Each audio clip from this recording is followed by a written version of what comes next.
Schweigen in der Herrlichkeit, wann werden wir wieder emporsteigen, genau Papa? wie die Väter einst auf Papa, what's he say? I don't know, but he seems to be saying it rather well. Hello everyone, I'm Johnny, and today we are taking a look at The King's Speech. This is a wonderful film full of great acting and real history. It's one of the best films that exists that connects the royal family with the common man, without overdoing it, which is a difficult feat. So let's check it out. The King's Speech takes place in 1930s Britain and follows King George VI's eventual crowning after the death of his father, King George V, and the abdication of King Edward VIII, later known as the Duke of Windsor. Historically speaking, the liberties the movie takes are very forgivable, and the story paints a great picture of the tension of the late 1930s, leading up to World War II. George VI's personality and his relationships with those around him are also highly believable. George VI was a dutiful, stoic, even shy monarch at times, with a quiet courage and commitment to his country and family. Obviously, parts of the movie are condensed or added for a bit of drama. The timeline of King George's speech therapy is one example. This began in 1926 with Lionel Logue and had significantly improved before the climactic 1939 speech at the end of the film. The 1939 speech was indeed an important speech and the first of his wartime speeches, but it was made more dramatic by, for example, the royal family's appearance on Buckingham Palace balcony, which didn't happen after the speech.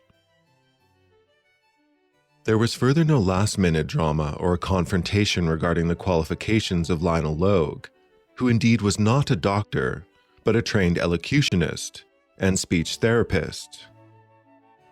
Probably the largest omission in the film was King George's support for the policy of appeasement towards Nazi Germany in the late 1930s. King George largely aligned himself with Prime Minister Neville Chamberlain's efforts to avoid another devastating war. The film could have further highlighted that in October of 1937, the Duke and Duchess of Windsor toured Germany and met Hitler at the Berchtesgaden, a trip that was highly embarrassing to King George VI. Ultimately, though, as Nazi aggression grew, King George's view of Hitler became absolute, and he viewed the coming war as a fight for survival against the destruction of the world. One of the great contrasts in the movie is Hitler's powerful speech as viewed by the king, underscoring the extreme power of speech and charisma during times of crisis. King George must have felt immense pressure to deliver, both to compete with Hitler and then later to keep pace with and support Winston Churchill, one of the great orators in world history. Churchill is well played by Timothy Spall, and one of the greatest scenes in the movie is Churchill showing his support for George, highlighting his own speech difficulties. Winston Churchill had a speech impediment throughout his life, specifically a lisp, a slight stutter, and difficulties with the letter S. He managed through intense preparation, pausing, and deliberate, slow speech, turning his impediment into a unique, dramatic oratory style. I eventually made an essay of it. And here lies the great power of the movie. The movie's extremely inspirational for anyone, and I'd imagine twice as much for someone with a speech impediment, or any impediment that makes public life difficult. These challenges in life are no minor thing.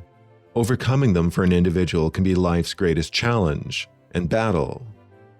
The movie is all about the human condition that affects us all, no matter commoner or king. Fear is fear, and bravery is challenging that fear, no matter how great, and doing it despite the fear. The themes of adversity in the movie are done justice, and they are not overdone. We never lose track that King George still lived a privileged life, but with obvious challenges. This is a testament to not just the great writing, but the absolute best of acting.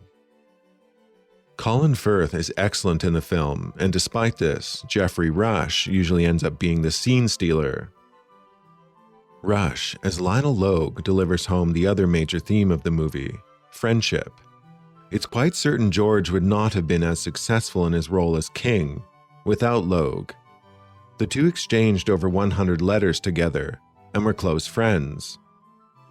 One letter from the king to Logue, dated shortly after his 1937 coronation, confirms that he felt the success of his speeches was due to Logue's unfailing patience. Overall, the two actors, Rush and Firth, have great chemistry together, and there's never a dull scene with the two, or a wasted line between them. As if I were able to shit fuck bugger across your threshold and to speak to you. In your head now. I have a right to be bloody well heard. Bloody well heard, bloody well heard, bloody well heard, bloody well heard, bloody well heard, Mike! All right, I'm Johnny. Thank you for watching. Do check out The King's Speech. It's a wonderful movie, and it's one even I appreciated as a YouTuber, not having to perform or do any audio live. Who knows, maybe I recorded this very video a few times over. Anyway, do like, subscribe, or comment to support the channel. But most importantly, do take care. Have a nice rest of your day.